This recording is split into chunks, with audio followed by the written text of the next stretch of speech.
Did you time that with when we were going live? You just yes. So that the viewer thinks we were having a conversation before we went live. Well, they won't. You were now. answering yes to whatever. CJ just giving away the store. Yes. Telling them how the sausage is made. Yes. Yes. Mr. Wayne. Still New York City. One of my most favorite moments on the show was when you were lifting up Finn. The Bane impression. And I was wondering what would break first. And Dana in the background's like, honey, that's not as funny as you think it is. Your spirit or your body. Which I feel like it's probably said a lot in your house. Yes. Agreed. Oh, well, should we start this freaking... Well, I'm here. Thing? I mean, as long as Phil's here. Thank you. Hello and welcome to episode 830 of the Player One podcast for Tuesday, October 4th, 2022. I'm your host, Chris Johnston, and with me as always from Canada is Mr. Greg Seward. Yellow. Wow, realizing I have my overhead fan on, and that's probably not a great idea when I have my microphone. You don't want to chill. Yeah, it's just sound. Camera. Oh, yeah. Well, it's a good thing you turned it off. CJ just gave us a blowjob. Yeah. That was not. Nope. I nearly blew into the microphone. CJ went from suck to blow. All righty. Greg, how you doing? Good. How are you? I am well. All right, good. Let's move on. Finally well. Oh, right, because you were you had the vid booster. I had so yeah, we got our COVID boosters, the new booster. This is the second booster. The nooster. On Thursday. And then on Friday, it completely wiped me out. I think I slept most of the day on Friday, and I felt... That sounds like a feature, not a bug. I did not feel like moving at all. It was very bad. And even on Saturday, I had remnants of a headache. So I was very achy on Friday, headache on Saturday. It was very bad. It kicked my ass completely. But now I'm better. Aren't you all happy that is the case? Yep. Yeah. I was worried about you. Well, thank you. And joining me from the great state of Washington, Mr. Phil Theobald. Hello. How's it going there, sir? It's going great. How are you? I mean, I know how you're doing. You just explained that. Let me just tell you, Phil, on Thursday, I got a COVID booster, and it kicked my ass on Friday. Yeah, it made you sleep. Did. Hope you're doing better. Well, thank you. Thank you for your concern. I am doing better. Thank you. Good. Yeah. For those who just listen to this show and don't watch the YouTube feed, you're missing out on this very hypnotic music note. Yeah, I know. Just to our feeds cover all the other ones because there's a bunch in this background. Yeah. But, to my left, screen right, there's a little music note that just floats. Gently up and down, pulsating. I know, isn't it? It's hypnotic, really. Yeah. Well, it really, it encapsulates our show. Like, what says Player One podcast more than a floating musical note? Well, it's the happy music of our voices being played out into the void.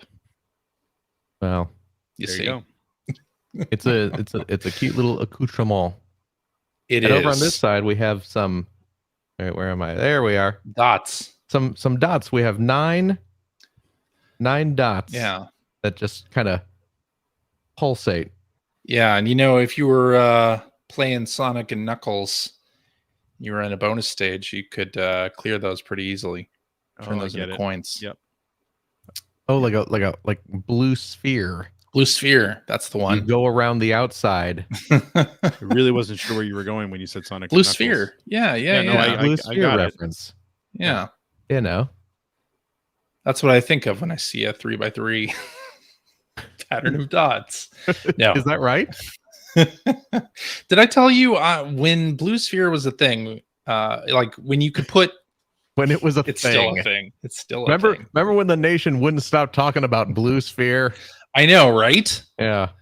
No, but like you could put different cartridges on it and it would generate a different Blue Sphere challenge for you. I did that with all of the games that I had. Did you really? Yeah. Oh, wow. Why? I don't know why I did that. You were really into Blue Sphere. No. Yeah. I don't know why I did that, but I was really into. I played a shit ton of Blue Sphere. Like we're talking Sea of Thieves. No, I'm just kidding. Not that much. Are you the world's biggest Blue Sphere fan? I did play several hours of Blue Sphere. Several hours? I don't know why. Yeah. Wow, something about that clip. I was like, there's got to be something to this, right? I mean, there's got to be like an end screen or nope, nothing. No, absolutely nothing to it. Oh well. Hey, Seabake is going to join us at some point here. He is busy putting his little one down for sleepy times at this. I'm glad you clarified that. Yeah. It's not like an old Yeller situation. Come on. Wow. But he will be with us soon, and we're gonna talk some video games with Seabake. It's been a while. I'm very excited to have him on the show again. But as are we all. As are we all. Don't take our silence for apathy. So I won't. But until he joins, we can talk about some video game news.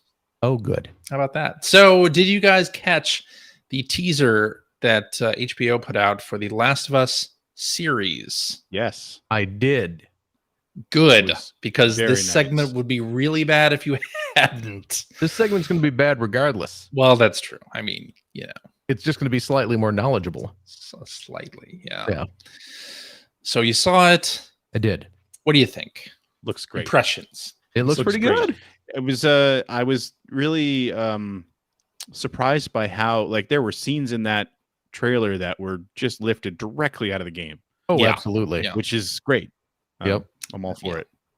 So I was really delighted to see that they're going to be doing at least some left behind content. Yes. From the looks of things. Yep. We got a little. That was good. Do we want to spoilers for the teaser? Sure. Whatever. I guess we saw Riley for a quick moment, and we saw the carousel. Yeah. The carousel all lit up with Ellie riding it. So yeah, we got some left behind stuff. We got I didn't realize Nick Offerman was in it. He's Bill. He is Bill. Yeah. Mm-hmm. Which is great. Fantastic. Yes. I like Nick Offerman about that. Nick Offerman's great. Yep.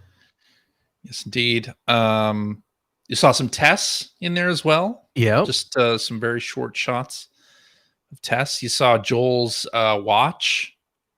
His iconic watch. Watch. Yeah. Yeah.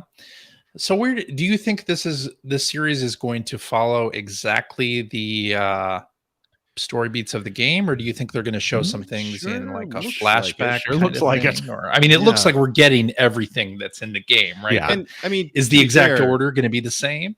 Well, to be fair, the story in the game is fantastic. So, I mean, you take those beats and you flesh it out. I think you got a good series on your hands. I don't think it's going to be the exact order.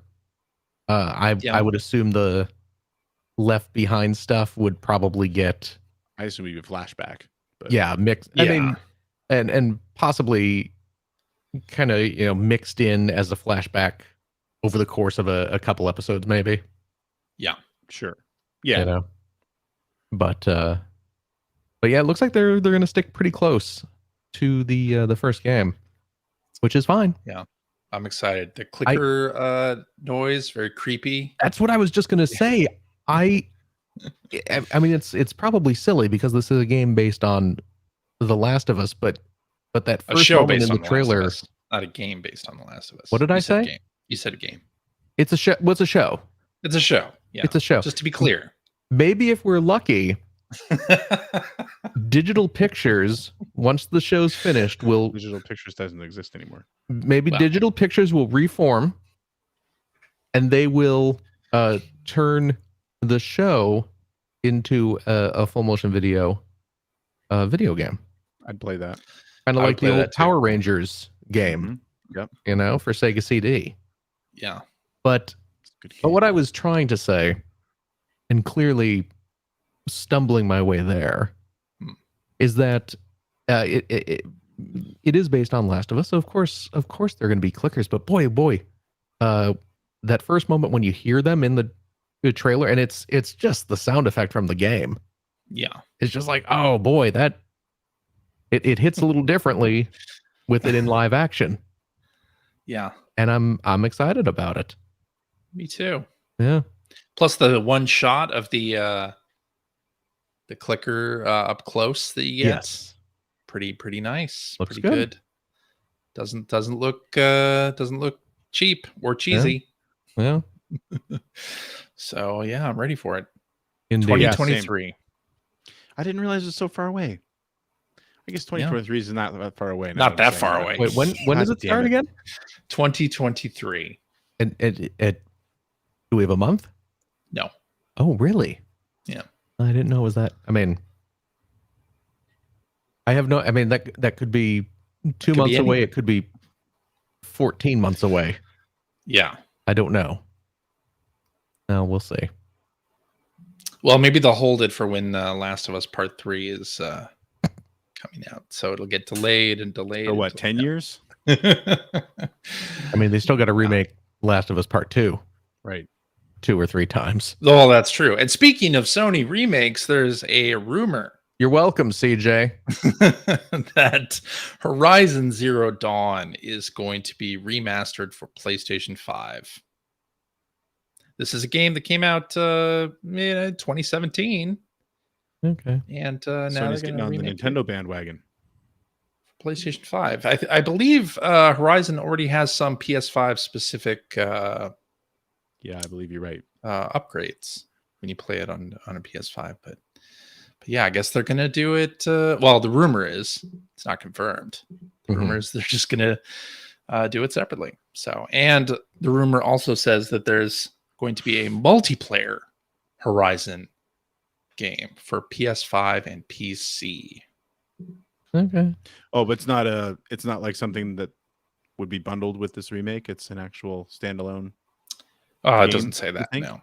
Yeah, it says some kind of multiplayer game. Yeah. Which would mean then, I guess, next year, because we already know there's that PSVR 2 game that they've shown several times.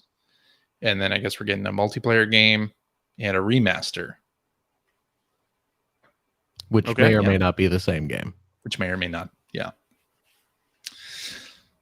So, I wish I liked Horizon Zero Dawn more than I do. Yeah, I was going to say, I'm not a fan of that series, so I'm not. I want to like it, though. I know, right? I want to like it. But I've tried both of them, and I've just kind of slowly drifted away from both of them. I wonder, is that open world fatigue? I don't know. Yeah, I think so. Excuse me. I think that's part of it. Or is it something with the game itself? No, I think the game, like what I've played of both of them, they're good. They're good games. But yeah, I think it's. I'm just not into the open world stuff. As I was playing, because I was playing some Last of Us this week, and I was actually playing a little bit more before the show, and I was sort of thinking about this because I saw the news listing here on the outline, and yeah, like, you know, I think right now I just prefer a game that's kind of funneling me down a path, and you don't have to think about it. You don't have to think where you're going next. Move to the next checkpoint. Yep. Find your way through. Yeah. I see. Hey, we have another my goodness, participant appears. Hello. How's it going there, sir? Gentlemen. Welcome. That den you're in is looking pretty great, I have to say. Thank you. My gosh, yeah. I think I've seen it all done great up. Radio, but I have behind me my resume wall of games I've worked on, and then just superhero games over here. And then you can't see it, but there's a whole thing of Star Wars games too. Nice. You got a bit of an arcade collection going back there too. Arcade one up. It's all countercade stuff. Countercades. It's, NBA Jam, Turtles, and Marvel Superheroes. Oh, there you go. And I have Star Wars, the full one downstairs, the sit-down version. Any excuse to get a picture of Regis Philbin hanging up in your room, huh? That's right. That's right. I did the cover story for the official PlayStation magazine. Who Wants to Be a Millionaire? I know you're jealous. Actually, I'm envious. Okay, fair enough. Yeah. This is why you're not a writer go. anymore. Wait. wait. You had the no. The difference between jealousy and envy is jealousy gives you the opportunity, where envy is something that's unattainable. Leave it to You Phil could to have derail fought the conversation for- in the most boring way on possible. your magazine. You could have fought for the right to cover Who Wants to Be a Millionaire for PlayStation, but you didn't. That That's is on true. you, Phil. That That's is on true. you. I did let that one slip through my fingers. I guess Yes. I am the weakest link. Nope. Wait a second. Why? Wrong reference. Nope. Yeah. Hey, Although Phil, that show was Phil. popular too. Hey, Phil, don't Yes, press sir. your luck. Uh-huh. No whammies. I'll get no whammies. There you go. How you doing, Seabake? It's been a while since you've been on the show. Yeah, I've been dadding for the most part. That's why I'm late too. That's the worst. Dadding. Yes. Your little one, you posted a video of, was she singing happy birthday? Yeah, she was singing happy Yeah. birthday. Your little one singing my happy birthday birthday. was That last was week. adorable. Mm-hmm. Happy birthday to Daddy. Yeah, Yeah, she's she very just cute. did that on her. That was like completely out of nowhere. I didn't prompt her or anything. Unscripted. Unscripted. She learned that from a Yeah. YouTube video. Yeah. Yeah, definitely capture those moments because they get older, they don't do cute things anymore. So Wow. Right. I'm just Wow, kidding. my I'm goodness. kidding. Wow. She's holding on to her cuteness at 2.5 now, and she's super smart, and it's wonderful to see. I hope she continues that path. Seabake. I mean, you're still holding on to Yes. your cuteness. Aw, that's true. So Yeah. I For don't anyone think who it's doesn't a few know- gray hairs kind of. For anyone who doesn't know, outside of the few gray hairs Seabake's talking about, he literally hasn't aged in 20 years. He looks exactly like he did the day we met him. that is absolutely true. Yeah. go back and look at pictures. It's not, but I do regularly. Yeah. We're always having to stop Greg from looking at old pictures of you before we start recording. That's right. I normally won't would start stop. the show with a picture of you up on screen and they make me turn it off. Yeah. Yeah.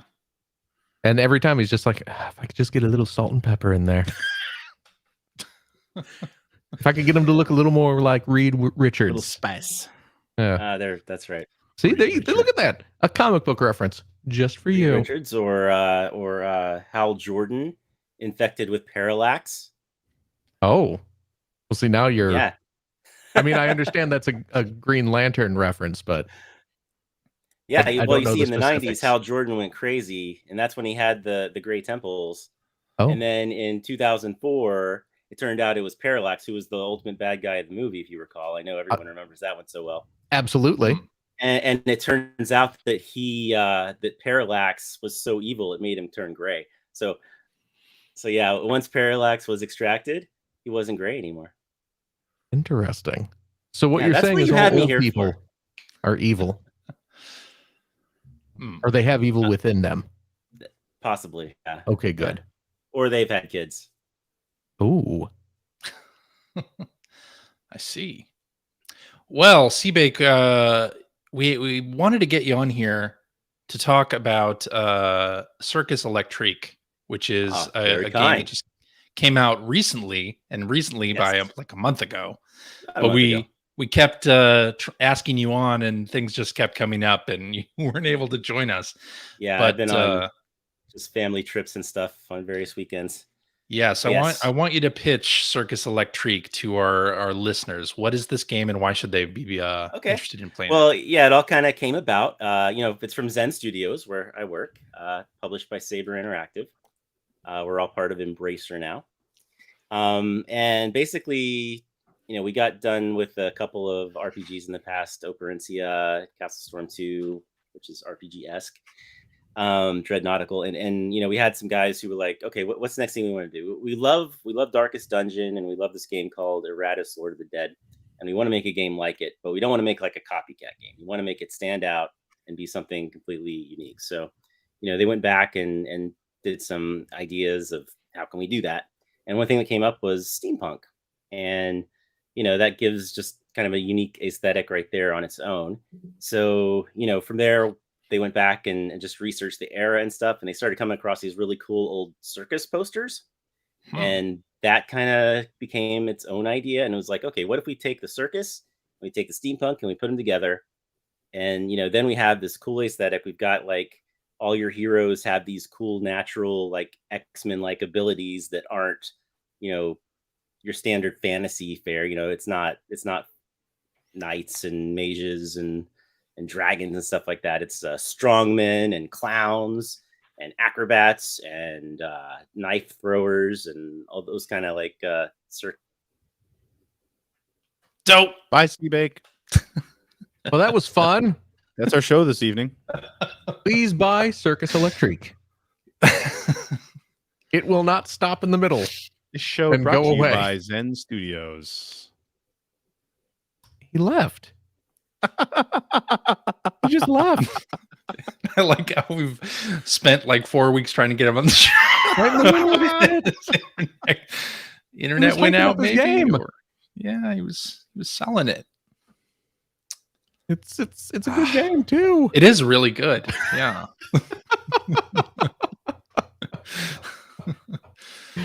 Oh, What do you want to talk about? how have you been? Shall we wait? I Got- mean, I think Got so. anything sure. going on lately? What's new? Oh, Tell me about yourself. oh, Oh, look here who's comes back. Seabake. technology keeping us apart. that's right. Yeah, it just said I ran out of memory for some reason, which is weird because this is a pretty decent computer. and Ran out of memory.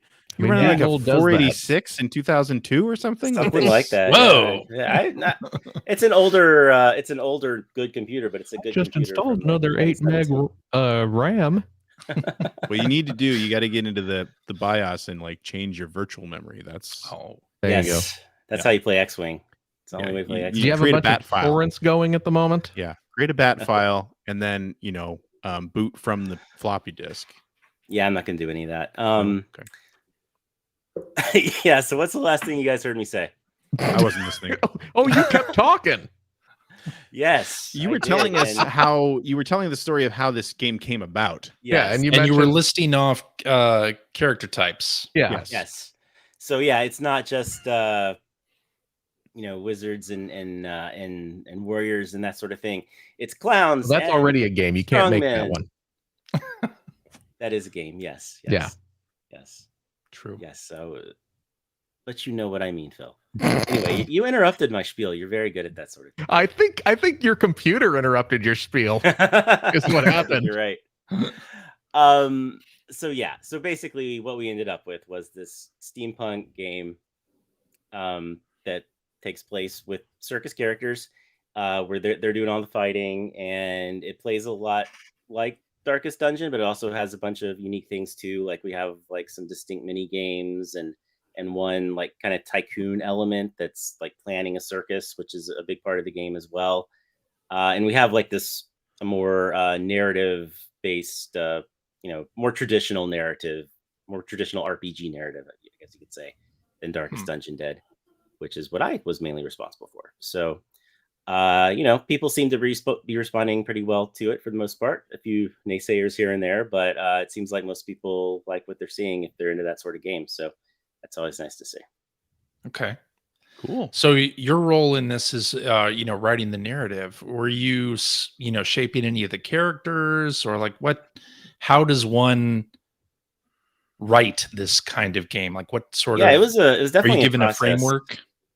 The framework I was given at the beginning was, okay, we have these circus characters and we want them to be fighting normal people. And that was it? From there. Yes. Because that's what all the concept art was, and that's what it made for like a really cool looking just concept in general.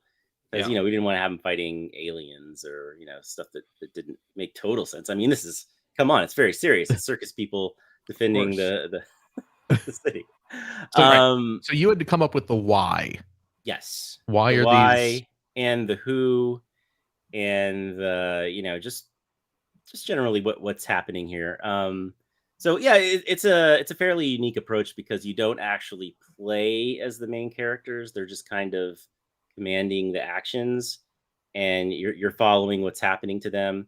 Because the whole idea is that we have this journalist character named Amelia, and she's been estranged from her uncle, who is the ringmaster of the Circus Electrique.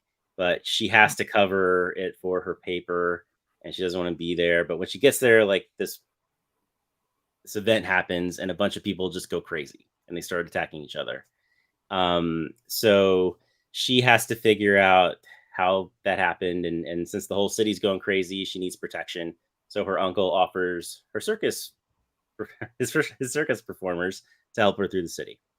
And so yeah, you will lose some circus performers along the way. They will die.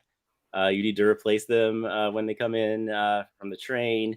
But yeah, there's a story that unfolds about like how the maddening is what it's called, how it happened, how it can be stopped, who's behind it, and all that sort of stuff. And it doesn't take itself too seriously. It's definitely a different tone than Darkest Dungeon. Darkest Dungeon is very serious, and we're very serious stuff happens, but it is very lighthearted at the end of the day. And I'd like to think there are jokes that are funny. They're funny to me at times. Some people seem to like them.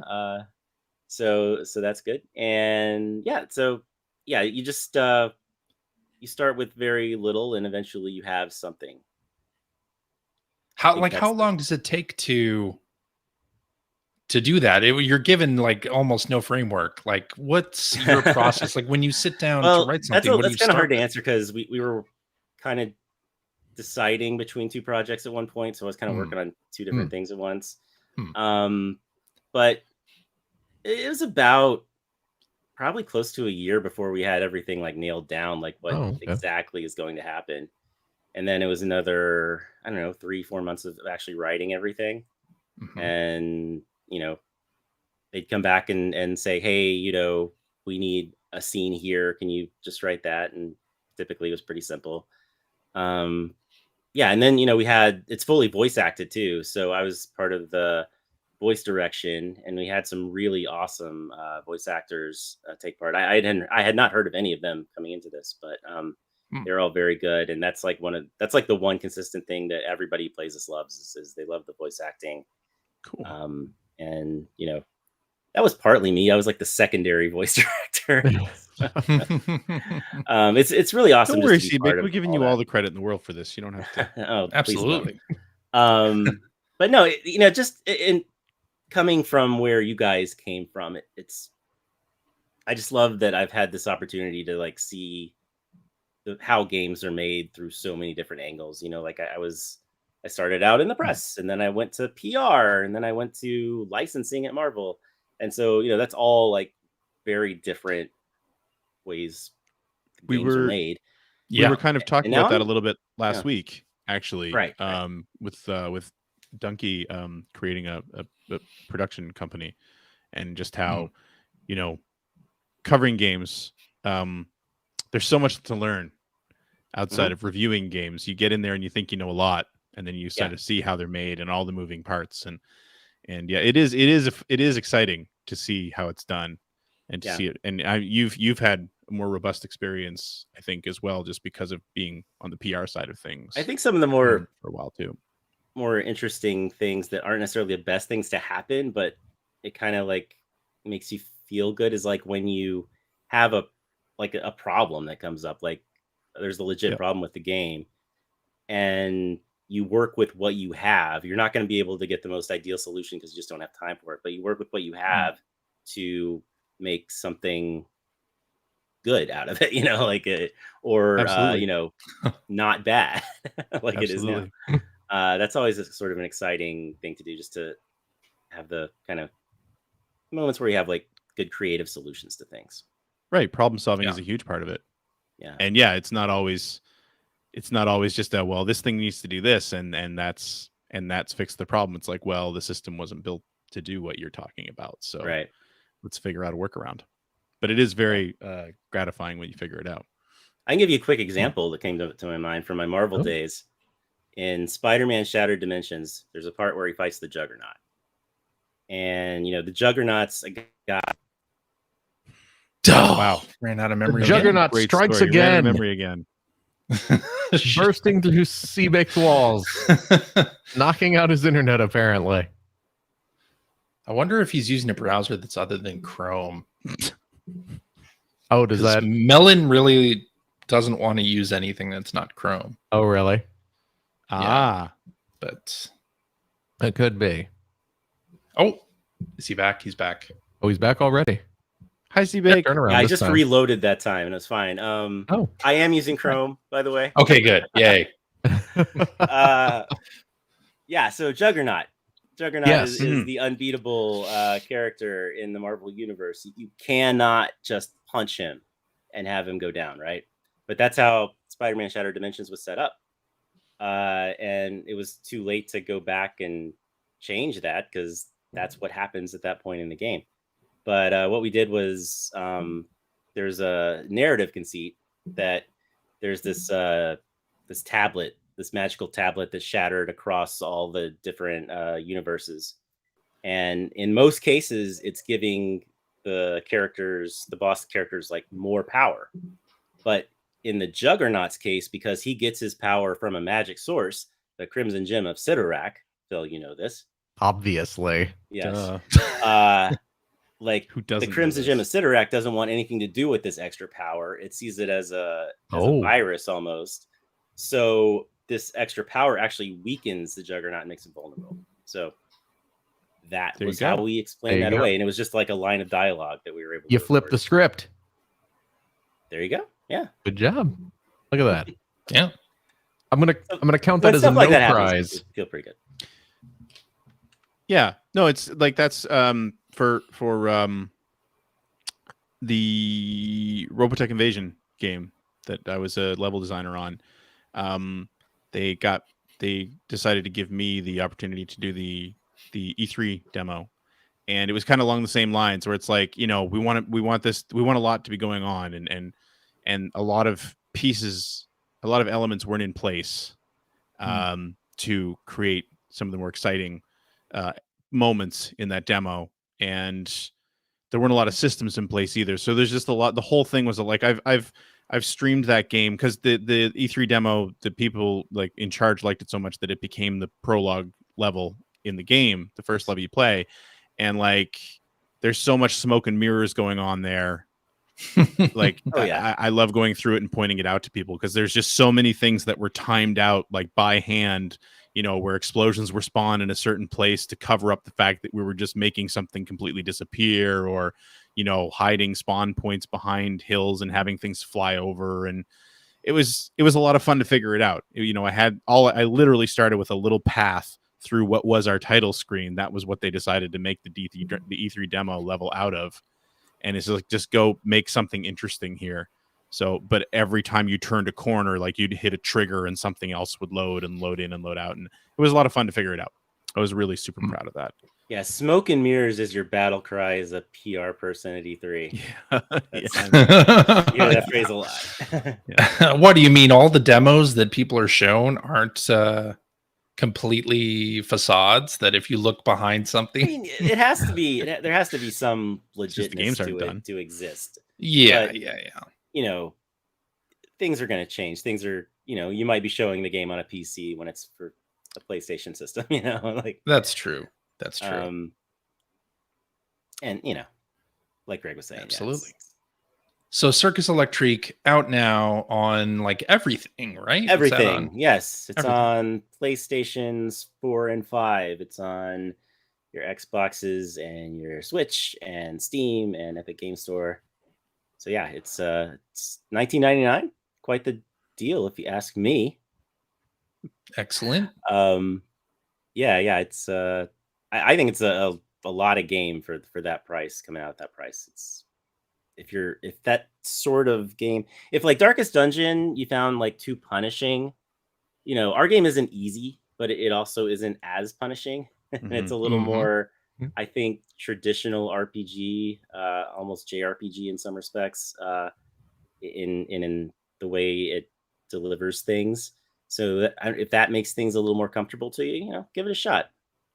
Well, also you have difficulty settings, right? So Yes, we do. Yeah. We have 3 difficulty settings, and if you play in the easiest difficulty setting and you use your remember to save. That's also important. Early and often. Yeah. Mhm. Yes. You're probably going to be fine if you play on easy. Normal difficulty is beatable, and then the harder difficulty I haven't even tried because I'm scared. How many times when you work on a game like this, how many times have you yourself played through it? I played through it probably like from beginning to end. I play bits and chunks a lot, but beginning to end probably 3-4 times altogether. Okay. Yeah, and it's interesting like how much a game can change. Like a year ago, like when I was playing really early alphas and stuff, I honestly I didn't like it that much, but like by January, February, I was like, oh wow, this is actually good. and it was like the kind of thing where like, okay, great, today my day is playing this game. And we used to do that a lot in the magazine days, like today my day is playing this game. But when these days it's not quite as prevalent, and it's good when you like your game, which I legitimately do. So cool. Yeah. Nice. Awesome. Well, you know what? I have a question, Seaback. Okay. And maybe this is just me being weird. But That's a switch. Well, I know, right? Yeah, imagine that. Circus Electrique. Yes. Electrique. Yes. Is French. Oui? Si, senor. Thank you. Okay. Es verdad. So in my head, I have to kind of pause every time I say the name of the game and remember it's the Circus Electrique because my brain wants to say Cirque Electrique. Fair enough. Is there a reason why it's not Cirque Electrique?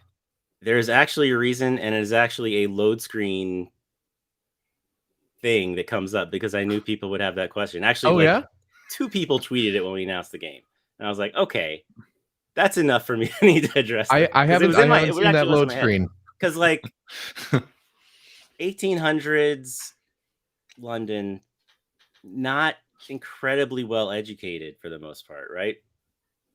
How dare you? Are they gonna know what a cirque is? Are they gonna electric sounds like electric enough. Yeah. But cirque is missing like a whole syllable. Right? But it has a whole bunch of the extra ringmaster, who is a very, flamboyant individual who talks like this kind of and blah blah blah. He that's like the way he thinks about things, and he's a marketing guy too. So he wants people to know it's a circus. And then he wants people to think it's like kind of exotic. So he makes it a word that isn't quite English, but sounds like the English word. Okay. I put that much more succinctly in the tooltip. But, that's fair enough. Yeah, because that's a lot to read in a loading screen. Especially with you doing an impression. That's the gist of it. It was thought about and considered. Oh, that's a very legitimate answer. Thank you. You're welcome, Philip. Yes. Excellent. All right. Should we get to the rest of the news? Sure. Yeah. Okay. All right.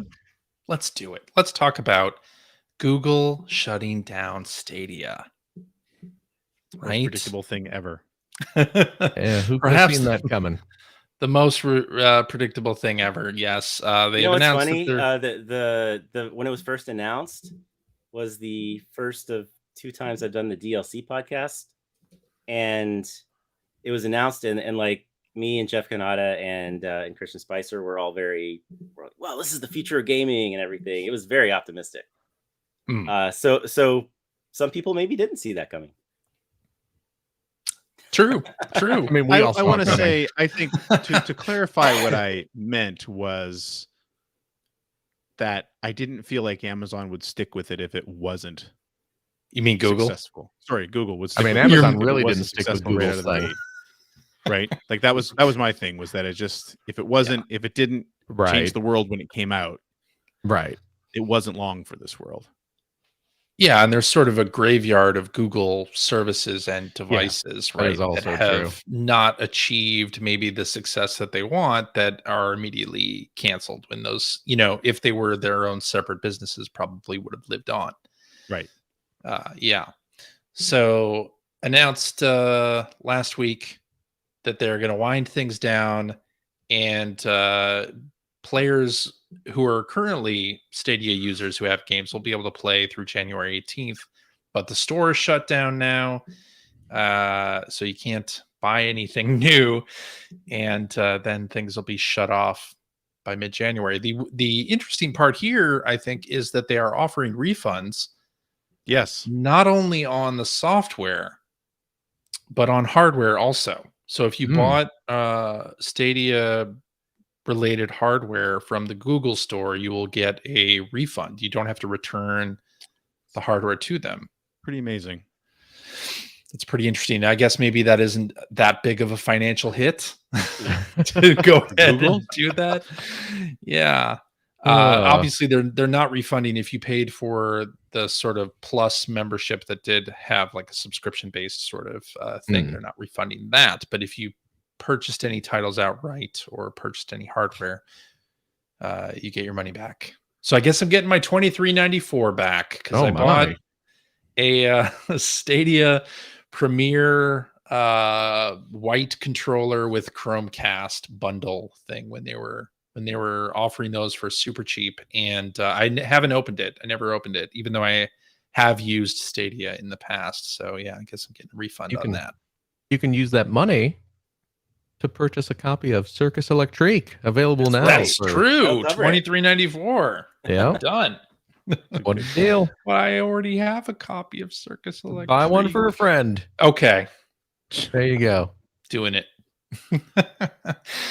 But yeah, so Stadia shut down. How do we feel about this? Now, I'm gonna just go ahead and say that I like the cloud. I like the cloud. They're fluffy. And no, I mean, I play Greg has no cloud time for this. cloud gaming on Xbox, and have no problem with that being a sort of supplemental service to something like Xbox Game Pass Ultimate.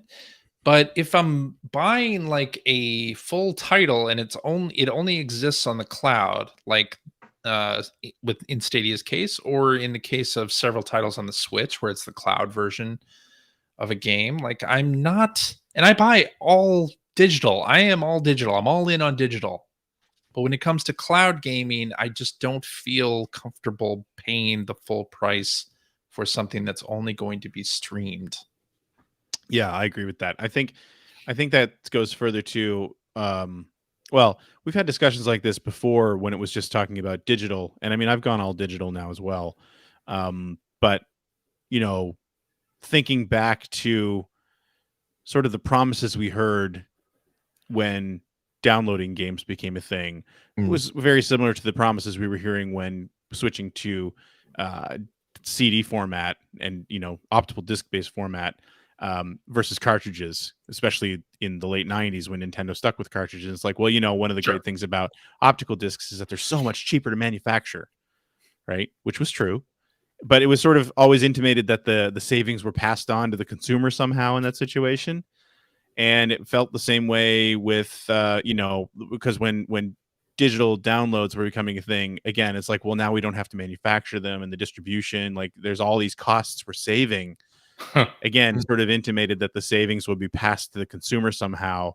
And it's always all of those sort of instances, to me anyway, I've always felt like, I don't know, I keep waiting for it to be cheaper, whereas actually it's never going to be cheaper. Like, no, but nowadays it feels like we're paying even more, because a lot of times we're paying for the service along with the purchases, right? The online service along with the purchases. I don't know how Stadia worked, but you know, and I mean, no, I'm not naive. You did not I know pay it's for. You did not have to pay for the service. Okay. I mean, I'm not naive. I know it's more expensive to make games nowadays than it was, you know, 30, 40 years ago. But still, just it's always, and having things that I download digitally is kind of as far as I'm willing to go. I don't really want to pay for something that you already don't own what you download digitally anyway. Yeah. I don't want to pay for something that I literally don't even have on like a physical media in my home ever. However, I will say that I do buy movies on the iTunes store, And this is a very similar sort of situation where in this case, I don't even download those to my hard drive. Like they're not playing off a hard drive. They're playing on the cloud only.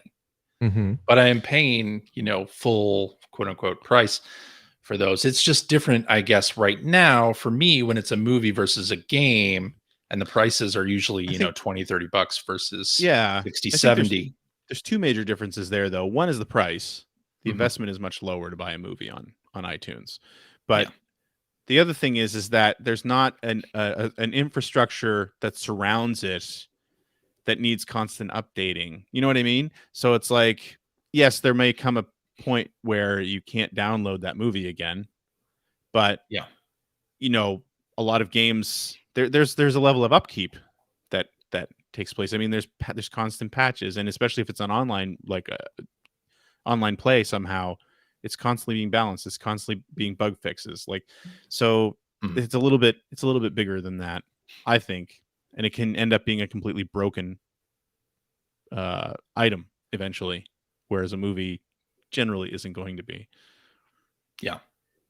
Although sometimes those movies do get upgraded to 4K in the case of iTunes stuff, or they add iTunes extras, or like that has happened in the past. But yeah, I totally get your point. So what do we think? Is this the death knell of cloud gaming, or is it that Stadia entered the market too early when there wasn't a market for it, and later on we'll see what happens? What do you think? Do we know how Amazon Luna is doing? I don't think so. If you have to ask, Amazon I get the impression it's Amazon actually doing pretty well, but nobody talks about it. It's like, I don't know. Isn't Amazon one of those companies that even when they report their financials, they don't actually say anything specifically about any of their single businesses? So you don't know how Prime Video is doing. You don't know how the Alexa business is doing or any of that. So I don't think we'll know. I think the death knell would be when Luna says goodbye. But I don't want them to. I hope cloud game. I think it's a good idea for people who want it. I guess the question is just do enough people want it? Yeah, I think that's the big thing, right? Because I mean, like CJ, you're the only person I know who plays on the cloud, games in the cloud, regularly. And I get why you do it. And I mean, that's a great use case, but it's not one that applies to me or most of the people I know. So yeah, is the market big enough for it? Yeah. Well, I think this is it's an interesting thing to look at how Xbox is doing things, where it's supplemental, but then also you have Samsung TVs where they're offering Xbox cloud gaming as part of the thing. Like, what is that? Like, is that going to become a larger portion of their sales pitch, or are people subscribing to cloud gaming that don't have an Xbox system at all? Like, that's the hope. Be interested in that. When they announced that they were allowing people to sign up for an account and stream Fortnite for free, I thought that was huge. And I'm wondering like how big of an impact that has had. But I guess we won't know ever for a little while. Yeah. Oh, okay. Curious to see if Luna continues, or if we start to see any other players in this space. And PlayStation, has cloud gaming as part of their PlayStation Plus offering, but there's no way to do it over iPhone. I don't think they have the remote play stuff, but to do cloud gaming on the PlayStation side, if what I'm seeing is correct, you can only do it like on PC. You have to actually download a client through the menu system. You have to navigate anyway. So, well, yeah, probably not. Yeah, PlayStation is the only cloud gaming I've done, and that's just on my PS5. And apparently, my connection just isn't very good in that room for streaming. So, I don't know. I was playing Stray, and I don't know if it was just like my connection was bad or what, but I wasn't getting like rumble, and I wasn't getting like the purring through the controller and stuff that you do when you actually play the game, have the game. I wasn't getting like the little bonus extras. I don't know if that's like a normal thing or if I just had a bad connection. See, oh, maybe you were streaming the PS4 version. I don't think so. No, oh, like I found with the limited amount of streaming that I've done on PlayStation 5, a few times I'm like hardwired into my Ethernet connection, and it's a good connection. And like most of the time it runs great, but every now and then it just runs like garbage. yeah. Which is one of the things that completely turns me off on it, right? It's just like, I want this to be, and I think that's probably it. And I mean, yes, that can happen on streaming services, like for video as well, definitely. But it's like, I guess where I'm interacting with it, it's more annoying when it happens there. Yeah. And I want it to be reliable. If I was on shoddy Wi-Fi, I could see like, okay, well, maybe it's my connection. But when it's pretty apparent that it's not my connection, it makes me wonder where the disconnect is. I've finished whole games on the cloud. That's wild. Most recently, the Perot Agatha Christie mystery game on PlayStation. Finished that game entirely streamed. Fast action. Very fast action. Yeah, you needed no lag, no controller lag. Very important. Good. Yeah. Milliseconds count in that game. Mm-hmm. Absolutely. So after Google announced that they're shutting down Stadia, we find out that they didn't tell developers beforehand. That's and weird. In one case, I think it was Hot Wheels Unleashed. They had just released that on Stadia like a few hours before. Oh, jeez. Wow. A few hours. Wow. Yeah, and they tweeted out, it's pretty funny. They tweeted out like an Office gif of Michael Scott saying like, never mind then, or something like that. It was really funny. Anyway, but yeah, so apparently developers that were working on games, coming out in days of that announcement, or in one case, No More Robots had a game that comes out in November on Stadia exclusive. And they did not know that this was going to happen. Ooh. So that seems bad. That's weird. Yeah. But Ubisoft, IO Interactive, and Bungie are looking at ways of bringing users who are playing their games on Stadia over to playing the full version somewhere else. So that's good, I guess, for the few people who are enjoying those games on Stadia. Yeah. Anyway, let's talk about E3. Because ReedPop has kind of outlined their plan for the new E3, which happens next year, June 13th through the 16th. That's a Tuesday through Friday. Nice, like full week E3. They're splitting up the dates so that the first 2 days are going to be business only. Third day is going to be a hybrid, both business and consumers. And then Friday, the final day, will be consumer only. So they're talking about like the floor itself will have areas dedicated to business and, be amenable to sitting down and meeting. There's like a dedicated meeting space, which is kind of interesting. Usually, I don't know if anyone who's been to E3 recently, it's been the JW Marriott is where the business happens at E3. But where all the wheeling and dealing takes place. Where all the wheeling and dealing, exactly.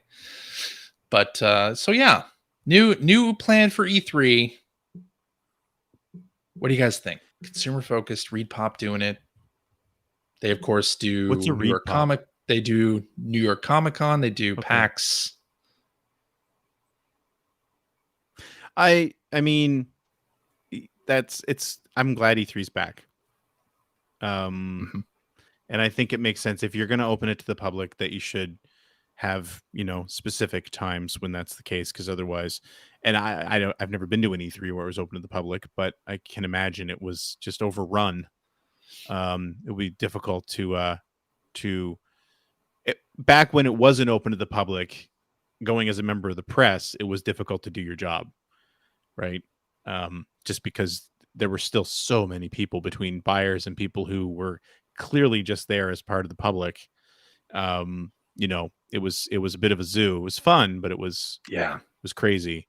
So I can't imagine when, you sort of drop the pretense of, oh, you can only be here if you work for like GameStop or you're a member of the press or you're a buyer for a big chain or something like that, that people were sort of creating fake credentials to get in, because that's how I first went to E3. Of course. Me too. There were lots of us. So, when you sort of drop that pretense and anybody who buys a ticket or whatever or buys admission can come in, which I think is fair. That's great because E3 is exciting. You should be able to go experience it. But, there is a level of commerce that needs to happen and press that needs to, cover the event. So I assume that the press is in there on the business days then, or I assume, yeah.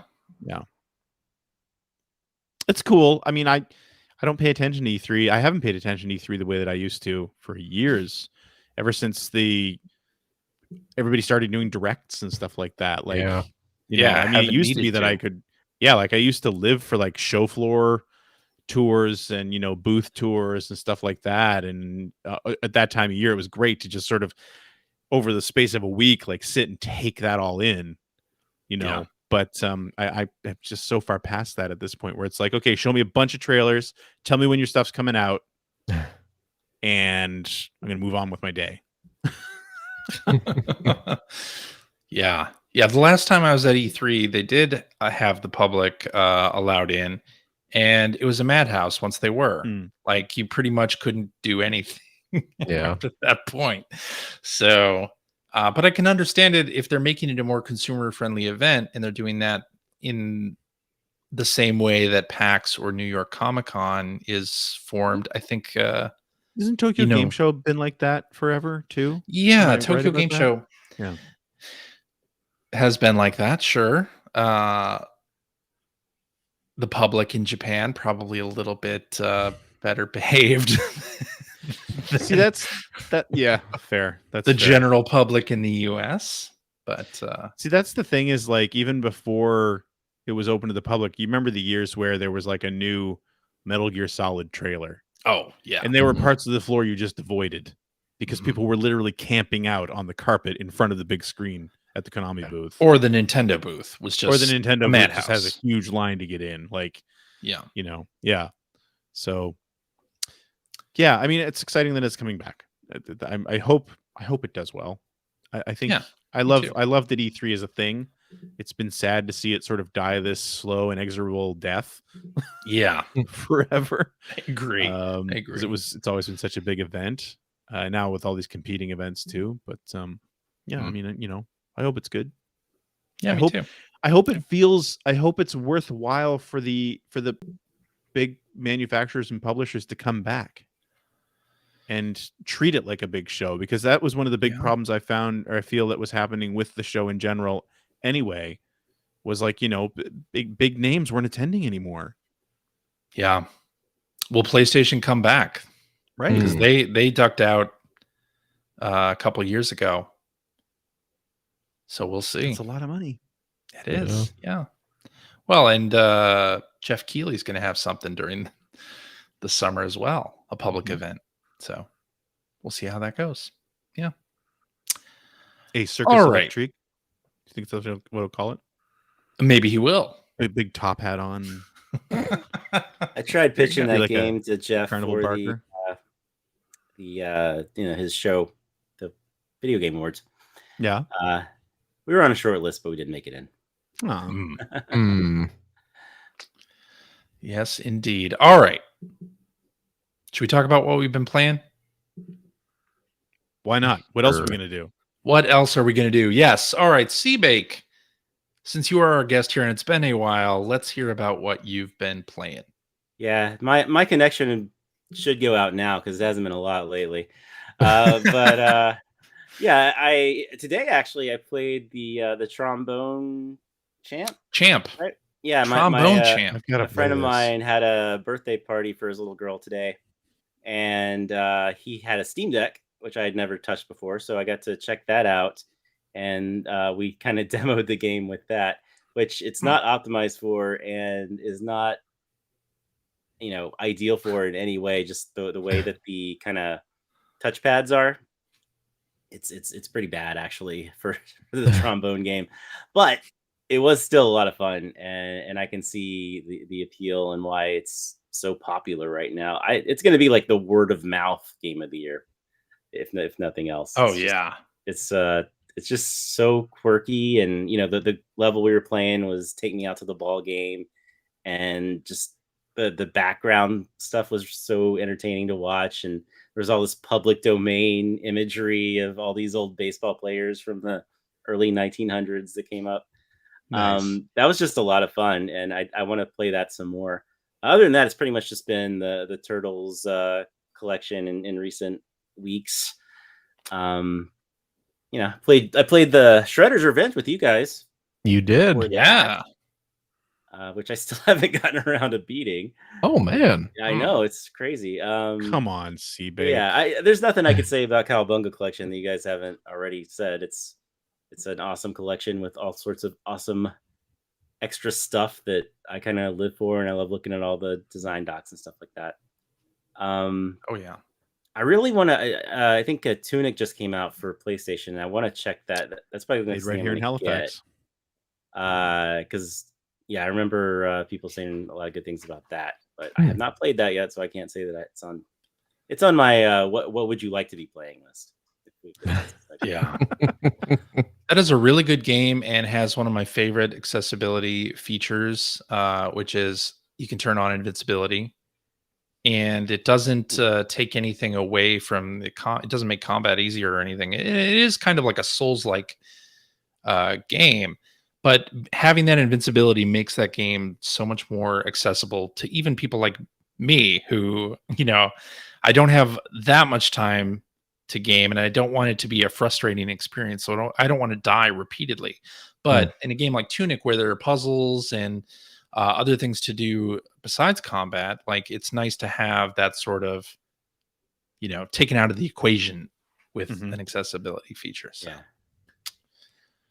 Yeah, looking forward to Gotham also in a few weeks here. Gotham Knights comes out this month. Yeah, you're going to be playing that? Of course, it's a comic book game. But it's an online multiplayer game too, right? Yeah. Isn't it? I don't know. I really don't know that much about it, but the premise is intriguing. Although I would honestly rather have another Batman game, but what are you gonna do? Yay! Yeah. I don't think online is required. It's not like the Suicide Squad game, which I think is online only. But it's optional co-op. Good stuff. All right. Well, I have been playing Splatoon 3. A whole lot of that. I've been trying to play ranked, and it's a little bit frustrating because I will win one and then lose the next 5 in a row. And if you play Splatoon, you know that you can do super jumps to people who are on the map, your teammates on the map, to help them or whatnot. So I will be playing a ranked game of, let's say, Splat Zones, where you have to control the zone in the middle of the map. And I'm the only one alive, but I'm in the middle of the zone, and they super jump to me as I die, and then they die again. It's just a never-ending loop of them dying over and over again. So that's very frustrating. But eventually here I'll rank up to B instead of B-, which is where everybody kind of starts at. So just by attrition, just by playing it over and over again, I'll rank up, probably. And I played a little more Salmon Run as well, and that's a lot of fun. You can unlock, Salmon Run specific cosmetics. And I don't know if you saw, the Nintendo Switch Online application got an update this week for iOS and Android. Oh my God. And this is Splatoon 3 specific, because you can add widgets to your home screen that tell you what the map rotation is in any of I the love game how excited mode. you are, CJ. That's why I come on the Yes, I'm very glow excited in your face. because Splatoon is one of those games, right, that simulates a sort of living event. They rotate maps every 2 hours. The Salmon Run shifts happen over several hour period. So like having those reminders of like what stages are active and when you should be logging on to play is real nice. I like that. But maybe not many other people do. And then I've been playing Sea of Thieves, of course, as always. And occasionally, you found time for Sea of Thieves anymore. Yeah, I do. Yeah, occasionally. So recently, I sometimes I join open crews, which is just like the game matchmaking. It'll just match you up with other players. And so I did that this weekend, and usually when you join another crew, it's like somebody who's new who thinks, oh my god, another pirate, I have to shoot them and kill them. So hop on this person's boat and they're trying to shoot me and stab me. It's like you can't do that to somebody who's on your team. They don't have friendly fire. And they did a little quick chat ahoy to me and shot themselves out of a cannon. I was like, oh, it's gonna be one of these games. And then out of curiosity, I was like, maybe they have a mission down. Let's see what they have. So look at their mission table, and it's a gilded Athena voyage. And the gilded voyage types are only given out during the holidays, and they are like high payout voyages. And Athena is like the highest end game company in the game, basically. So this person had like the highest level voyage for the end game company down on the table, and then they logged out. You sure they weren't just on Seabake's computer, or well, I don't know. Somehow they just left. So I decided to just go ahead and do the voyage. So yeah, I got a crap ton of money and XP out of their voyage. That you only get one of those a year. They only give out one of those at the holidays. So hey, I'll take it. And that was a lot of fun. All right. Now that I've had my Sea of Thieves talk, Greg. So as I was mentioning earlier, I've been playing a little bit more of Last of Us Part 1. I don't really have a whole lot to say about it, just to say that I've been playing it, and boy, that's still a really good game. Mm-hmm. I still think I prefer it over the second game. I know the second game had some gameplay improvements and stuff, but I don't know. I really dig this game a lot. But I don't really have much else to say about it than that. CJ, you've not been playing any more of this? No. I tried playing a little bit over remote play, but how'd that work out? Too far. It was fine. Button prompts. Fine. We're all fine here. Small. Yeah. Button prompts. Small. Okay. Yeah, I did after talking about doing it on last week's show. I did go back and play through Left Behind, and then finish that, of course, because it's short. That's like 2 hours. But then I went through and I got my platinum trophy. Nice. Yeah. So hooray! I saw that on Twitter. I was so proud of you, Phil. As well, you should be. I've finally accomplished something in my life. Let's not go crazy. Yeah.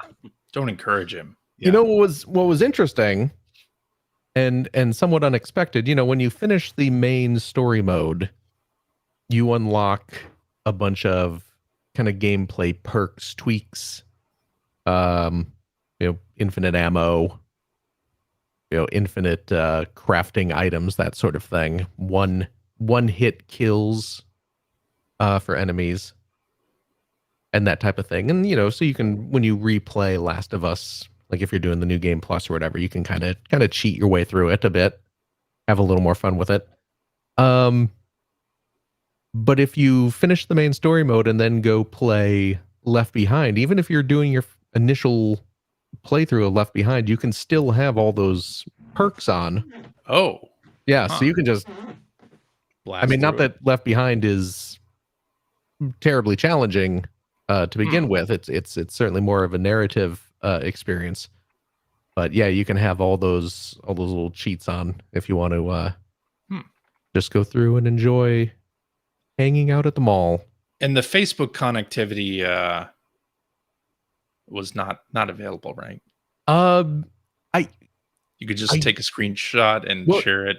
When so what CJ is referring to is in the original Left Behind on PlayStation 3. Huh? On PlayStation 3. Yes. You find a photo booth at the mall and you get to take a series of pictures, and then in the game, in like the narrative of the game, a little window pops up that says, "Oh, you want to post these to Facebook?" And the characters are just like, what is Facebook? What is that about? But then it brings up an option for you to actually put in your Facebook name and password and links your account, and then it actually posts it to your Facebook feed. So yeah, it still does that. You still have the little beat of them, like, the Facebook logo comes up and they're like, what is this? But then it automatically takes a picture and it brings up the share screen. Oh, nice. Okay. So you can, I don't have my PS5 linked to Facebook. I don't know if you can. I'm assuming you can. I think you can, yeah. Okay.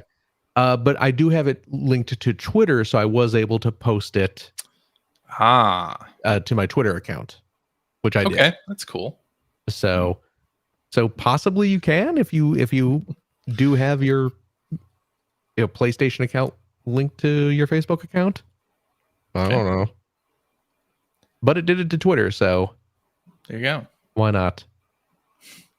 And my goodness, the best line in that game, the best line in Last of Us, the best line in Left Behind still cracks me up so much when you are in the Halloween store and you're playing with the little Skeleseer fortune teller.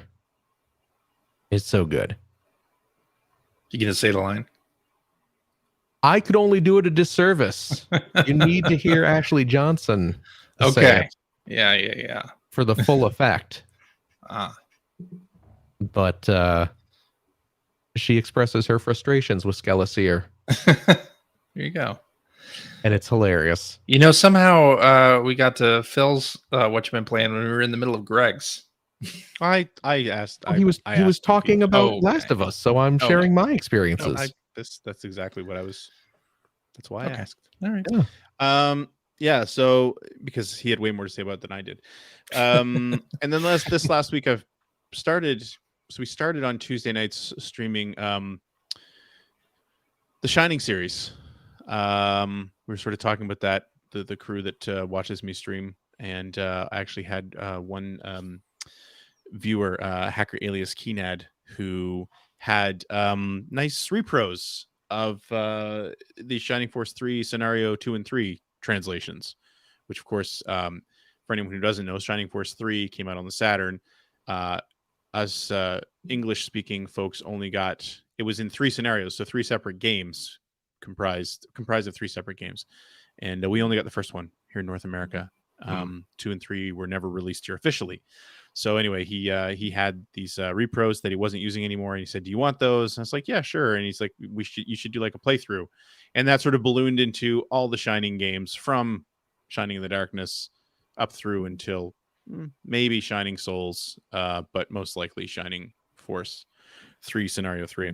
So we started that this week. So I played a couple hours of Shining in the Darkness, which is of course not a strategy RPG, but a dungeon crawler, which I normally am not into, but Shining in the Darkness I absolutely love. It's one of my favorite games of all time. So it was really a lot of fun to jump back in. And it was really cool too, because most people do recognize when you're talking about the classic Shining games, you're talking about Shining Force, which of course that wasn't all that those games, although most of them were strategy RPGs, not all of them were. And the first one in the series was Shining in the Darkness. And playing it again, I remember sort of one of the reasons I was so taken with it when it came out in 1991, I believe, maybe 92, was that it had so much personality.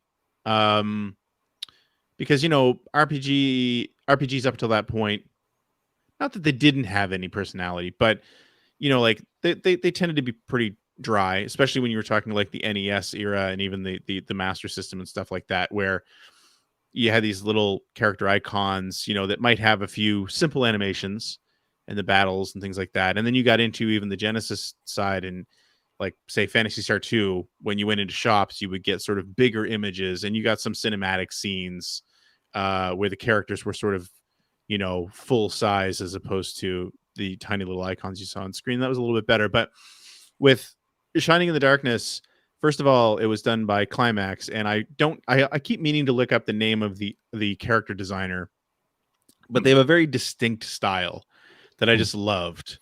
And all the early Shining games used this character style, and I think Alundra as well. The Alundra series, used that character style as well, and it's just fantastic. Like it's anime, but it's like a very distinct anime style.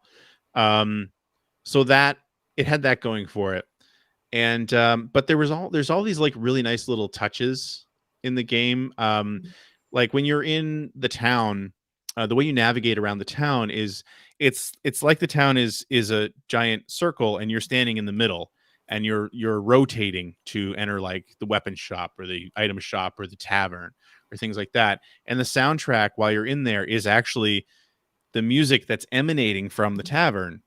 So when you go into the tavern, the music gets louder, and that you know, that's where it's coming from. It's being played in there. But when you're standing in the town circle, as you pivot and get closer to the entrance to the tavern, the music's getting louder. Like it's just again, it's a really subtle little thing, but it breathes life into what's essentially a menu, a nice looking menu, but it breathes some life into that. And even like in the dungeon itself, you know, they sort of give you landmarks in the form of like torches on the walls and puddles on the ground and stuff like that. But like there's even little subtle things like when you walk over a puddle in the dungeon, if you look closely, there's actually a little splash at the bottom of the screen. Really easy to miss, but it's just like a little bit of character that's thrown in there. And then the other thing that I honestly don't even remember if I noticed this back in the day, but I was noticing when I played it recently and when I started playing it again last week, is like when you go into the shops, if you decide to sell something, you know, like you're standing there and you're looking at the shopkeeper, and they have a sort of very simple animations where there's some lip flap and their eyes are blinking and stuff like that. But when you go to sell something, it brings up your inventory menu that slides in from the right side of the screen. Because that's another thing with these Shining games. They're known for like these really snappy icon driven menus. Anyway, it slides in from the side of the screen, and like the weapons seller doesn't react. He's like very stoic. He's standing there with his arms crossed. But like the potions and the armor, they react to the screen sliding in. So like the armor salesman, like it knocks him over, right? And then the potion sales person, like she sort of jumps back, like she has this really strong reaction to the screen, the camera shifting over to the left really quickly and unexpectedly. So yeah, I know it's weird to probably spend a lot of time talking about that stuff, but it's just it was a level of character and of atmosphere that at the time I hadn't seen in a lot of role-playing games. So I think that's one of the reasons why it really resonated with me. So yeah. I've always liked that name. It's very heroic. Shining in the Darkness. Yeah. It is. It's a great series in general. Yeah. It's a shame that it kind of fell by the wayside. Although with the Genesis Mini 2 that's coming out at the end of this month, between the Genesis Mini and the Mini 2, you've got all of the 16-bit Shining games now. Wow. Like from Shining in the Darkness right up to Shining Force CD. So most of them are on the 2. Day and Blackest Night. There you go. It all comes back to Green Lantern, doesn't it, Phil? It certainly does. The other game that I actually finished this past Monday was a Sierra Online game. So Phil might be interested. I don't know. He was more of a LucasArts kid, I think. But I like Sierra games. Police Quest 3: The Kindred. Oh, well, maybe not. And boy, let me tell you. Yeah. When it comes to unintentional cringy comedy, Leisure Suit Larry has got nothing on Police Quest 3. So I played Leisure Suit Larry 5 before this, played through it, and I think we talked about it a bit on the show, where there was like a whole, you know, a lot of those gags are just kind of like, you want to oof, it's getting hot in here kind of thing. Especially the one I described on the show, which was like this whole scene about where she infiltrated, Passionate Patty infiltrated a rap radio station by wearing blackface.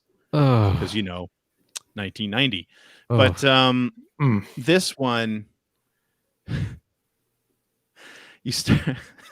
Do you even want to say it? You start the game. You start the game running patrol, and you're out on the highway, and you're just pulling people over for different traffic violations. But they're all just these ridiculous stereotypes. Oh dear. And I'm not even going to go into exactly what all the different ones were. I've actually posted a few YouTube shorts on these things. And the other thing about that game was always that, like, the Police Quest series always took itself super seriously. Like, like Leisure Suit Larry was the comedy, and so was Space Quest. Like, those were the comedy quest games, right? And like, you had sort of the flagship, which was King's Quest, which had a little bit of comedy, but was still sort of a more serious sort of fantasy RPG style story. But Police Quest was created and written for the most part by this ex California highway patrolman, Jim Walls, who, like, the whole point of the game right from the first one was to follow like police procedure. Like, you would lose it, like, to the point that when you went out to go to start your patrol, you needed to walk around the car to inspect it. If you didn't do that, you lose. You know what I mean? Like, it was that dry. But like the best part is now with Police Quest 3, you're getting into the VGA era, so everything's looking a little more realistic. Jim makes an appearance full screen, standing in a Captain Morgan pose in the front of a police cruiser. Anytime you screw up and lose, because Sierra games were known for their, like, sort of sarcastic, smart ass, this is why you suck game over screens.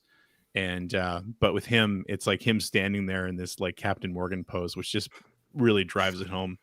And it's very in general, it's also very I forget the word someone used in my chat, but, like, you're a cop, so you're the only one who knows how to do their job right, that sort of thing. Like, there's a point where your wife ends up in a coma and you go to visit her at one point, and it's like you're the one who noticed. Not all the nurses and orderlies and doctors that her not insulin, but whatever her fluids are set wrong, like stuff like that. Like, you're just so grossly over heroic in every single situation that it's just like, oh my god. Propaganda. That was the phrase that people used in the chat. But yeah, it's just, there were so many, like, oh my god, what am I watching moments. And yeah, like at one point where you shoot a suspect illegally and you end up in prison. Jim Walls is there. That's not realistic. Yeah, that's true. Jim Walls is there to tell you in the game over screen that, oh, by the way, and you got raped while you were there, because it's prison. Stuff like that. Like, it's like, what? So yeah, it was really, really cringy. And like I said, way more uncomfortable than, and I gave you the example in Leisure Suit Larry. Yeah, way more uncomfortable. Like, just of its time. But anyway, played through that. So what we're starting on Monday, though, is Monkey Island 2. So we're gonna get away from that a little bit. Thank God. LeChuck's Revenge. LeChuck's Revenge. There you go. Yeah. Fantastic. So anyway, Police Quest 3. We played that. We experienced that. Never again. Alrighty. But now the next one will be when Daryl Gates took over. So that, I'm sure that will be better. He was a pretty stand-up guy. You thought it was bad before. Get ready. That's it. That's all. And that was all right. And that was post LA riots, right? When Daryl F. Gates took over? Yeah. Yeah, it was 90. Well, it was after 91. Maybe it was 91. It became very, very militarized. That's when the SWAT series started up. Oh, yeah. It was all about the SWAT. Yeah. SWAT team. Have fun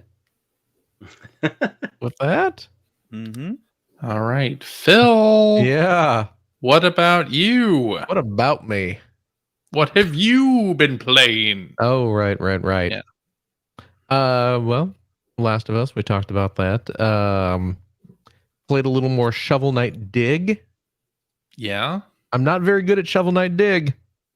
I'm enjoying But it is one it. of those games where you do multiple runs, right? Like I've watched some people streaming it and they're always starting at the very beginning again. Yes, And it's very much a roguelite in that, yes, you are going to make your way down through these randomly generated caverns below, and you'll get items that will help you out along the way. But yes, eventually you're going to die, and then you're going to get spat back up top, where you can use some of the earnings that you've collected and not lost to purchase upgrades and things like that. So I see.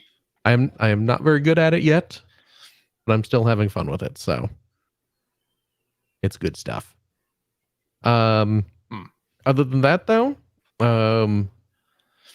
I picked up the hot new Picross game for Switch. Picross S8 came out today. Well, not today, but last week. Which, again, I'm delighted. I love me some Picross. But with this release, they have added in multiplayer. That's the big selling point. I'm not paying attention to that. Up to 4 players can play. That sounds like a nightmare. And apparently it is. That sounds like the worst possible thing.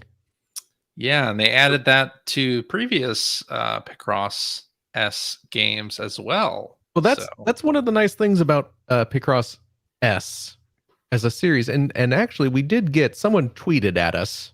Yeah, they did. Hacker alias Guitar Salad wants to know, and I'm jumping a little into tweets here. I guess so. With a bunch of Picross titles on sale through the Nintendo eShop, which is true. All ? The Jupiter developed Picross games are on sale. Minus, of course, the new one. What single game would be best for someone who has never played a Picross game? I sent a Guitar Salad a response, but I will say it here as well. Doesn't really matter. I mean, these games they're very templated at this point.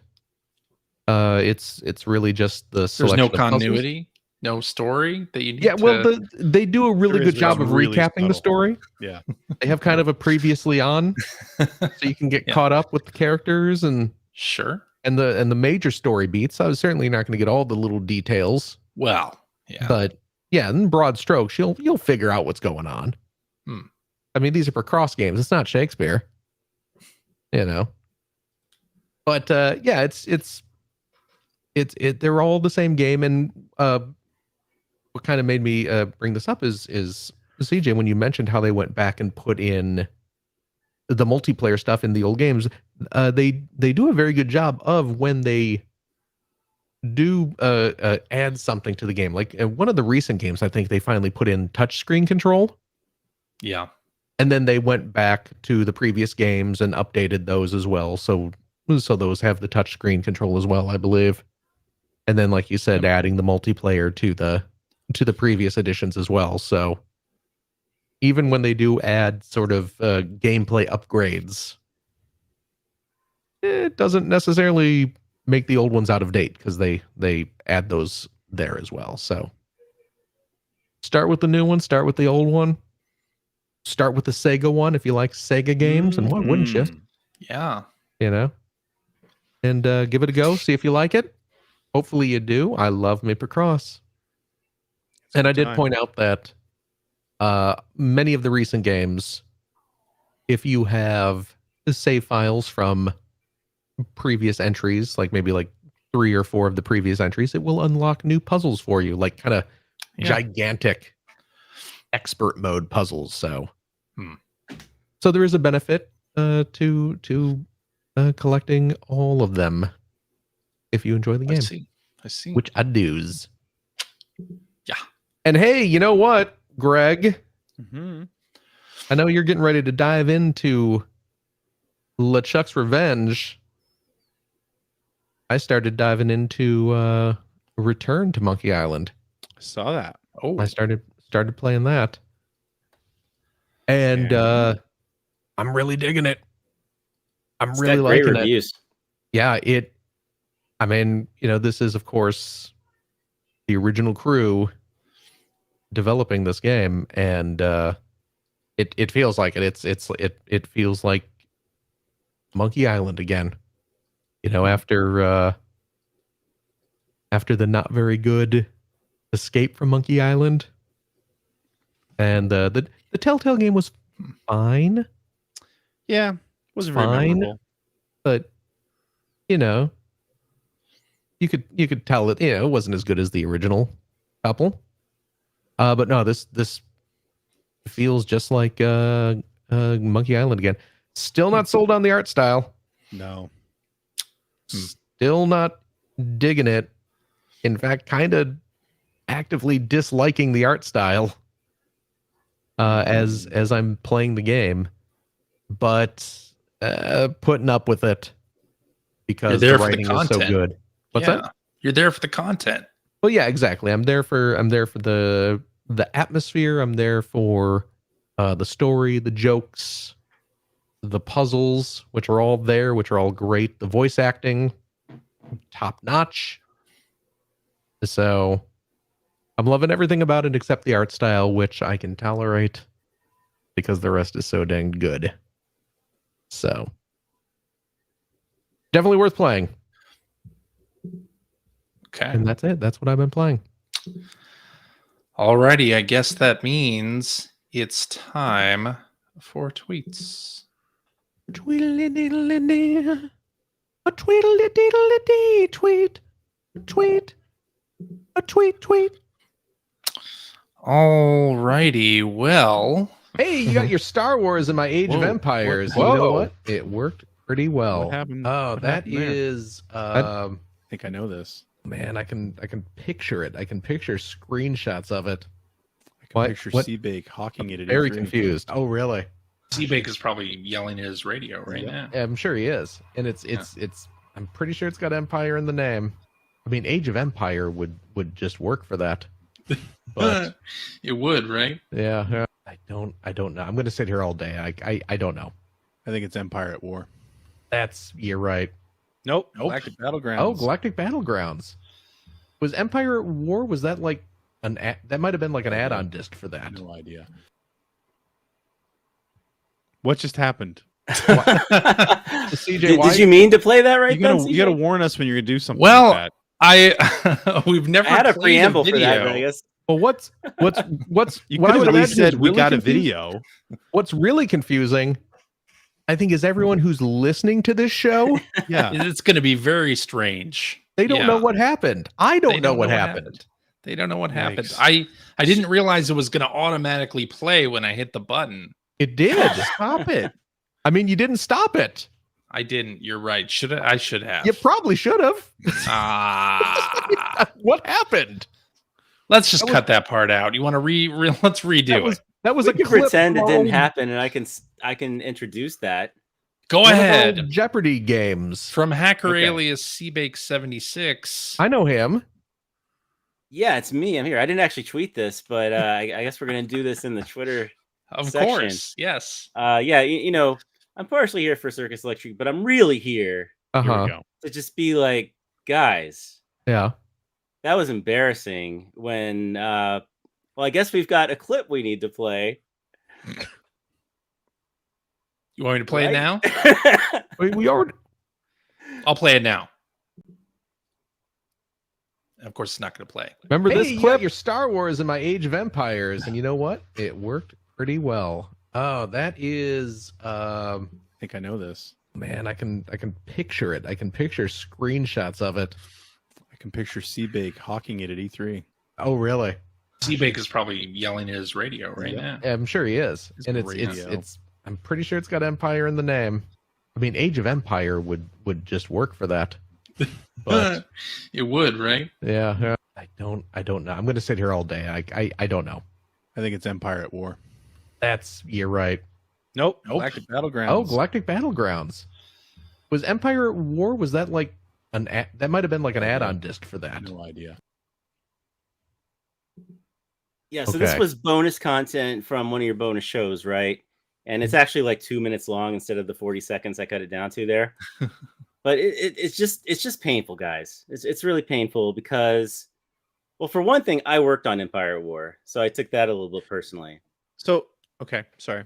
Go ahead. But I'm going to defend secondly, myself, though. Empire War was not an expansion to Galactic Battlegrounds. It was its own game by Petroglyph, who were the guys who made Command and Conquer when they were at Westwood back Never in the heard day. of it. But and Galactic Battlegrounds was basically just Age of Empires with Star Wars. They're totally different things. So the fact that you not only got it wrong, but said that it was an expansion to a totally different game, I don't know how I can even talk to you guys anymore. Okay, so before we go any further, I'm just gonna say I don't play strategy RP or no, same here. strategy games, but I'm pretty proud of myself that I at least had the name of one Star Wars. Yeah, that's pretty good, right? RTS, and that I knew it was one that you worked on. Yes, exactly. There you go. But, I think just Phil took it to an extra level of. He always does. There. I don't know if you've ever listened to this show. He, as proud as I am of Phil for getting his platinum trophy, like he really needed that. He really needed that for to overcome this terrible embarrassment that people paid good money for. Well, but they pay money to hear us humiliate ourselves. We promise nothing. Yeah, we don't promise nothing. Knowledge or intelligence. Okay, well, hopefully this free humiliation is enticing for more people to join your Patreon. That's true. There you go. Yeah. Who invited this guy?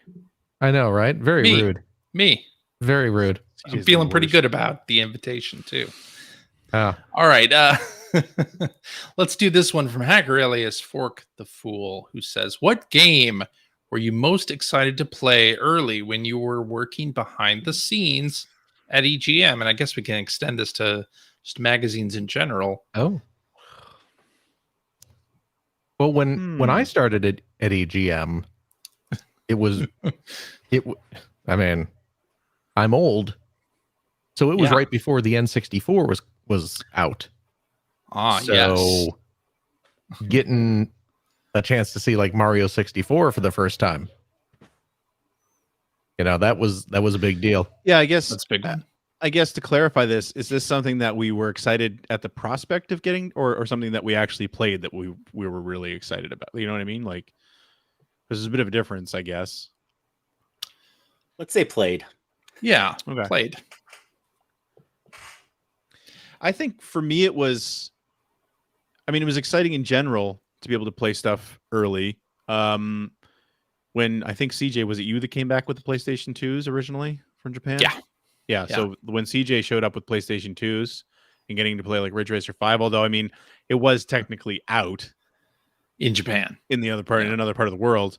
But for me, it was more exciting was the month that we did the Xbox and GameCube release issue, because the excitement around the launch of 2 new consoles and getting to play them so early before anybody, it felt like anybody got to. So yeah, that was probably for me was the big one.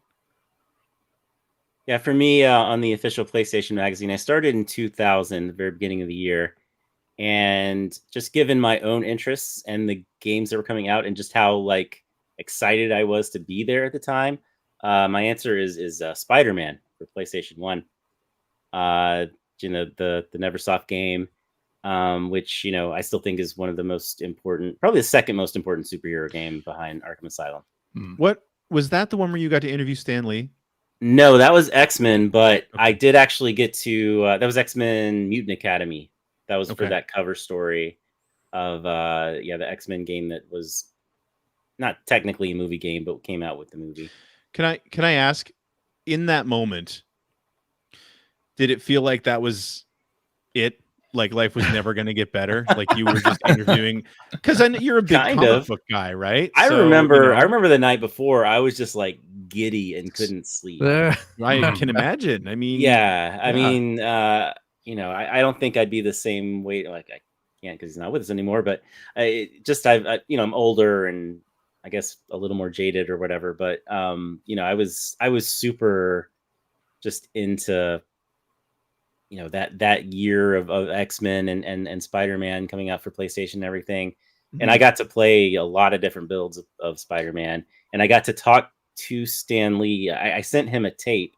I can't remember if I told the story on the show before or not, but I sent him a tape of the Spider-Man game in the build that we had, just to show him what it was, because he wasn't like a gamer or anything. And he actually called me.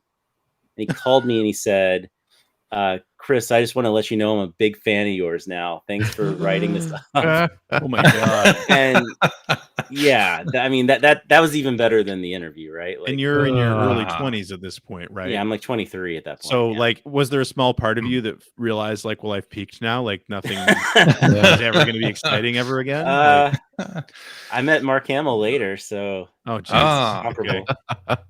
Yeah. But yeah, ever since I was 25, then like it's all been downhill from there. Now, Mark, I talked to Stan Lee. He called me his hero. What do you think about me? Security. Would you call me a Jedi Master, Mark Hamill? He didn't say hero. He said a big fan, which I'm sure he tells a lot of people who do something for him. Yeah, because he knows who he knew who he was, and he and he knows like that's gonna make somebody's day and life even. Yeah. I mean, the fact that you got through the first interview, though, no matter how nervous you were, is great. Like, because the first time I got to meet a hero was when CJ invited me along to a Miyamoto interview, and I don't think I said 2 words. You didn't say a single word. Right. I was like, jump in here, ask some questions. Nothing. Do you like working for Nintendo? in broken Japanese. So yeah. I met Frank Miller once in person and just totally froze. Like, oh yeah. And what do you say? Like what do you just say? Yeah. You're not there to interview them. They're just there, and but yeah, I mean, actually, that interview is on my YouTube channel. If you just type in Stan Lee interview 2000. Cool. Might come up. We'll link to it in the show notes. Yeah. It's not monetized, which is why I don't think it has many views, because YouTube doesn't. Oh yeah. But after he passed away, I was like, I got to do this little tribute thing, and so I took the interview, which is like I don't know, like 12, 15 minutes long, and put some applicable imagery behind it. And well, what is your YouTube channel? Superhero.vg. There you just go. Type that in. There you go. And you'll get there. Yeah. Excellent. Yeah, for me, I think I was most excited about like system unveilings rather than single games. So I was at the unveiling for like the GameCube, the Game Boy Advance, PlayStation 2, and in Japan. And those things were just, nothing had leaked about those. Right. So you were seeing it for the first time, as everybody was seeing it for the first time. And that was crazy to be a part of, just because, I grew up reading EGM and getting excited about the 16-bit machines and the 32-bit stuff and all those system unveilings. So that energy just was really exciting to me. And I remember even what was it? I think the PlayStation 2 unveiling. This was a time when the internet was around, but it was like sort of news groups and whatnot. And there was like, before the PlayStation 2 unveiling, there were a couple journalists who were like, let's get people thinking that this thing is called PlayStation Wonderful. Wonderful. I remember that. And it actually, I think, call it the up. PlayStation Wonderful every now and then. I think it got picked up, as somebody picked that up and ran with it. But PlayStation Wonderful, that was fun. Chris, I remember going to my first ever press conference sitting next to you. It was for the PS2 at E3 2000. Oh yeah? Yeah, that was my first ever press conference. And just like the size of that press conference compared to just a few years later was so much smaller and almost intimate, even, I would say. Yeah. I was going to say, like, that was, for me, thinking about E3 earlier, I think that was an even more exciting moment. And CJ, you reminded me of it when you were talking about system unveilings, because I'd been going to E3 since '97, but just for my little website, right? So, there was E3, and then there was E3 where you got to go to the press conferences and the parties and stuff like that. So getting to Ziff Davis and getting invited to attend those big E3 press conferences back when they were like the singular event for every console manufacturer, especially. Yeah. That was like a whole other level. Every year I look forward to those so much. Yeah. Yeah, me too. And speaking of how like smaller and intimate those were, I think this is on YouTube. You can watch, I think, the 2001 E3 that shows the GameCube and Iwata's there. That's the Nintendo Joe guy who gets up and asks Miyamoto if he likes working in Nintendo. There is a video of that, and just how small that venue was. Small. Yeah. And, thinking about how the Xbox press conferences are just so enormous in recent years anyway, and how tiny televised or streamed at least. Yeah, they're event much more of like huge events rather than just I really think G4 actually they televised them at some point, like 06 or so. Yeah, and I feel like that was kind of the turning point where it went from just it was getting bigger every year. It was definitely getting bigger every year, but around then it was like it became It felt like Microsoft was the one. It felt like Microsoft was the one that was really pushing that, really aiming towards TV coverage, because I remember going to, and it was before 2006 because I wasn't going to them anymore at that point, but where you go in and there was like the other side of the stage had another crowd. Oh yeah, that were clearly beautiful, like models and actors, right, to be standing behind whoever was making an announcement and going nuts and reacting. And it was like, okay, so this is a different vibe than this is much later on. But am I the only one here who was at the Project Natal reveal in probably 2010? Yeah, I was not at that one. They made us like put on these ridiculous like. Oh, that was the ponchos. Yeah, it's like a poncho. I don't even. It's the closest comparison, but it had a almost funnel shape to it, and it was reflective. We all looked like aliens or something. Yeah. And it was just part of the Cirque du Soleil show. There's your Cirque. Yeah, exactly. There you go. It was part of the Cirque du Soleil show that they had to announce what eventually would become known as Connect. Did they name it there? I think they might have actually named it there too. They probably did. Yeah, that was a weird experience. And that was definitely, I mean, it was technically a press conference. Technically, yeah. Yeah. I remember too on EGM, going back to the question, there were games that I specifically like didn't want to review or play because I wanted to enjoy it later, not have to play it under a deadline. So there was that too. I remember. I liked the idea of that, but I rarely got around to playing other things than what I had to review. Oh, really? Well, that's true too. Yeah. Early EGM.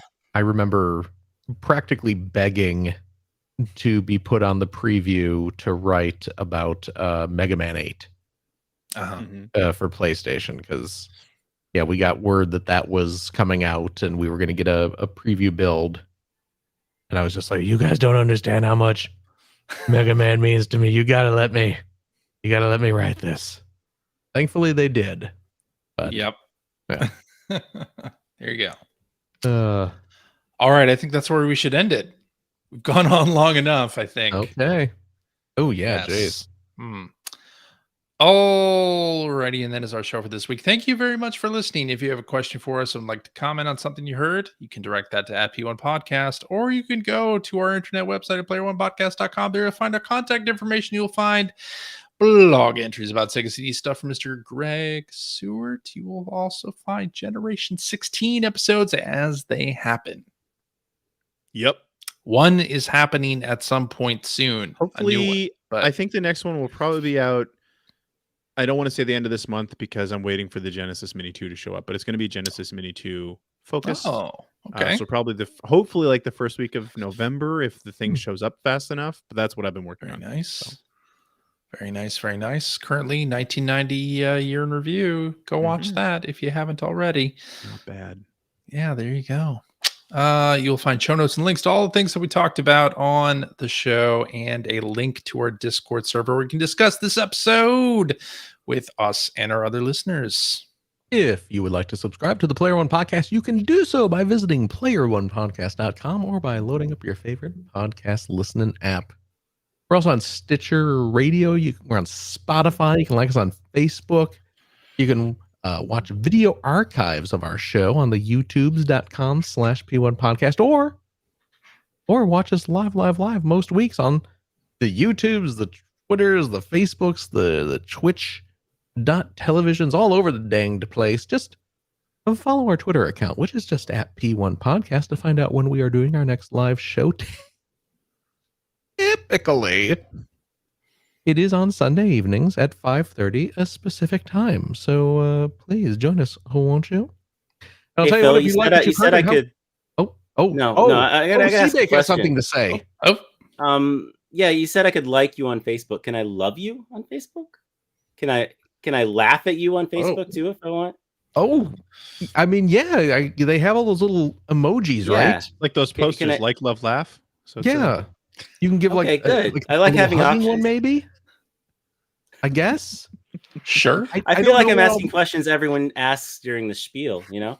I don't know what the icons are or the emojis. Seabake truly is the voice of the listener. Yeah. Maybe you can you send us a little poop? What? I don't know. I don't think you can do that. No, I always go back to poop with you. Well, I mean, after last week's after show, the really spicy chip. I don't know if you remember that. Yeah, I'm trying to forget it for a week. You're trying to forget it. I will say, by the way, you didn't even have the guts to eat the whole thing. You're gonna spoil it? Wait, you spoiled it, right? Well, No? Greg spoiled it. Oh, Greg spoiled it. I didn't say anything. Greg's the one who's like yelling and screaming. Yeah. Especially big talk from someone who didn't eat any. But I'm just crazy.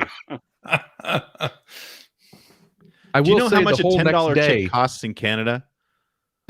the whole next day, my guts were reminding me that I had eaten that. Mm-hmm. It sticks around. Sticks around.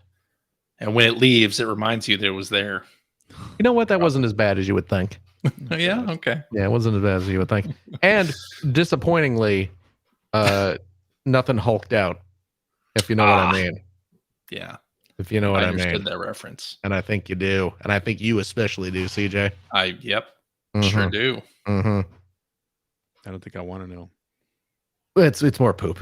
I'll tell you what, if you like what you heard, and how could you, head over to patreon.com/P1 podcast. Throw a few shekels our way. Because you know why? I got more crazy toasters to buy. Look. I got a Parappa toaster. Yay. Don't give me that half-hearted yay. This is the official. That's pretty nice. I like that. The official Parappa the Rapper Space Age 1 printing toaster. I can make Parappa toast. Did you already, or did you know that Parappa the Rapper? No, if he opens it, it loses its value. Is the king of toast? True. Yeah. But he could if he wanted to. Yeah. I could absolutely. I will not be. See? Because I paid too much for this toaster to start mucking it up with crumbs. Well then. But I have been dying to get one of these for 2 decades. Yes. Now. Yeah. Where's it going to live? Huh? Where's it going to live? I don't know yet. I don't know because I posted pictures on my Twitter account. Because the toaster itself is gorgeous. It is gaudy as hell and it is beautiful. And obviously the box, as you can see, is also a work of art.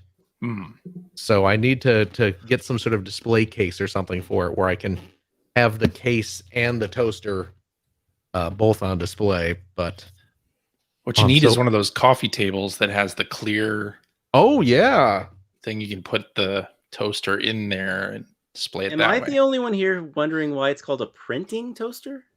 Because it prints an image on the toast. Prints an image on the toast. Okay, got it. There are Yeah. There I are see. little metal, and you know they have plenty of different. Yeah, I've seen like a Darth Vader one, and Exactly. I think a Battlestar Galactica one because they called them toasters, and that was. Oh, the that's joke. right, they did. Yeah. Yeah, there's a little metal plate that slides in that burns a picture onto your toast. Mm-hmm. And there are Yeah. 3 interchangeable plates in here. One of Parappa, one of Sunny Funny, and one of the little frog that's on his hat.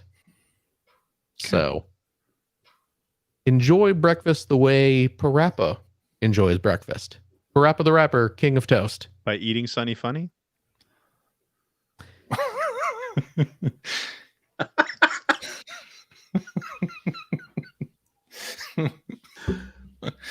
But seriously, your Patreon funds do go to help support our show, keeps us live streaming every week, all that stuff. And I'll tell you what, friendos, if you are a Patreon supporter of the $5 tier, Cheap. you get access to a special bonus episode. We heard an extended clip of one twice earlier in the show, Surprise.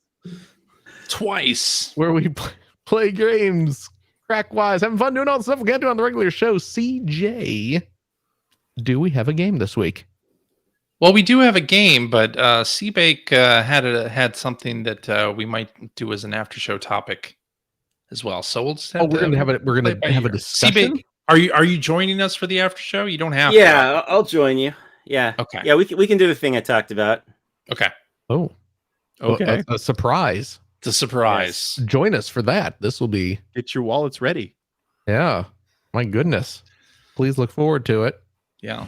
And if you have a couple bucks left over, head over to patreon.com/Greg Seward. Seward, not Stuart, Seward. To help support Greg's outstanding, and it is outstanding, web series about North America's favorite runner-up of the Sega Genesis. Thank you, Philip. And if you are a Patreon backer of the $5 variety, Also cheap. thank you, Satan, you get access to the weekly commute vlog series where I talk about what I'm working on, different content, different ideas I have, research, the processes, that sort of thing, as well as lots of stories about video games, my time in the games press, all that fun stuff. Today, I know you'll be excited about this, Satan. I talked about NASCAR games on the PlayStation 2. Oh, I love racing. I knew you would. Yeah, just sit in and vroom. Take a hard left, take another hard left, Repeat. one more, and then bring it back around. Yep. Yeehaw! Exactly. Yeah. And but what I also want to point out is I do an Extra Life fundraising weekend every year. I do it a year long on my Twitch channel, actually, but we are getting pretty close to a game day. It's November 5th, I think. It's the first weekend in November. I've decided on a theme this year because I'm taking the kids down to Disney World later in November. We're going to do a Disney game theme for the 24-hour marathon this year. So please, and CJ will put a link, I hope, in the show notes for my Extra Life page. I think it's usually there, actually. It's always there, yeah. But I'll be putting up details on there about how you can sponsor an hour for the 24-hour marathon in November and choose a Disney game for me to play during that hour. That'll be coming up soon. Please keep an eye on that. And of course, just please go and donate. In general, we've raised a little over $2,000 so far this year. Our goal is $10,000, which means in the next 4 weeks we would like to raise about $8,000. So we've managed to pull it off for like 5 or 6 years in a row now. So we're going to try it again this year. So please go check that out. I hope you don't end up having to play Fantasia. Thanks to Hacker Alias Night Attack, who has sent in, he's a patron as well here, and he's sent in various quizzes for us. I actually reserve the right to approve the games that are requested because he made me play an hour of. Well, we had a quiz all about the stuff that he's made me play over the last few years, and terrible they stuff. were generally awful. But Darkwing Duck was the Disney one he got me to play, and it was the TurboGrafx Darkwing game. Duck. Yeah, because the NES one's good. Yes, NES one is Mega which Man, means he would basically, never right? request it. Mm. Yeah. Yeah. So, thanks, Okay. Night Attack. Okay. Is that it? That's it. That's it. CJ. Yeah. Thank you so much. Thank you, Phil. Gregory. Yo. Thank you as well. Thank you, Philip. A big old special thanks to our very, very, very special guest. You know him, you love him. You can't get enough of him. Rich Grisham? The internet's own Rich Grisham. No. I mean, Chris Baker. That's me, and I thank you, Phil, for that very heartfelt thank you. Yes, I agree. In a room full of Canadians. Chris, of course, encourages you, implores you, and we all do the same, to go check out the Circus Electrique, available now on all your darn systems. Stadia? Maybe No. not Stadia. It was never available for that. We'll have to check. I guess that says a lot that I said it's on everything and didn't even think about the fact it's not on that. Yeah, we'll see. There you go. Yeah. There's your cloud gaming for you. Mm-hmm. And of course, be sure to check out his YouTube channel as well. What was it again? Superhero.vg. Just enter that Superhero.vg. URL. It'll take you right there. Boom! Look at that. Yeah. You have a lot. You have some fun videos. I up try on to there. make them fun. Yeah. I try to make them fun. I'm working on another one now about a thing I did at Marvel Games where I think I messed up and it's changed the way we look at a certain alternate costume for Spider-Man. Oh, really? Ever since. Yes. Oh my gosh. Have you affected Marvel I think so. canon? In a canon's a strong word. The multiverse? Yeah, other games and action figures, I would say. That sounds like the multiverse to me. I don't know. Yeah. So you're kind of like the new Kevin Feige. Absolutely not. That's And what it's I'm Feige. interpreting this as. I've met him before. He's a super nice guy. I would imagine he would. He wished me well when I moved from LA to New York. Oh, really? I saw him in the elevator and he's like, I heard you're moving. Hey, have a great trip. Kevin Feige. Great gentleman. Seems like all the Marvel higher ups just love you. Well, I don't wonder when this starts sounding made up. They also laid me off. So does that?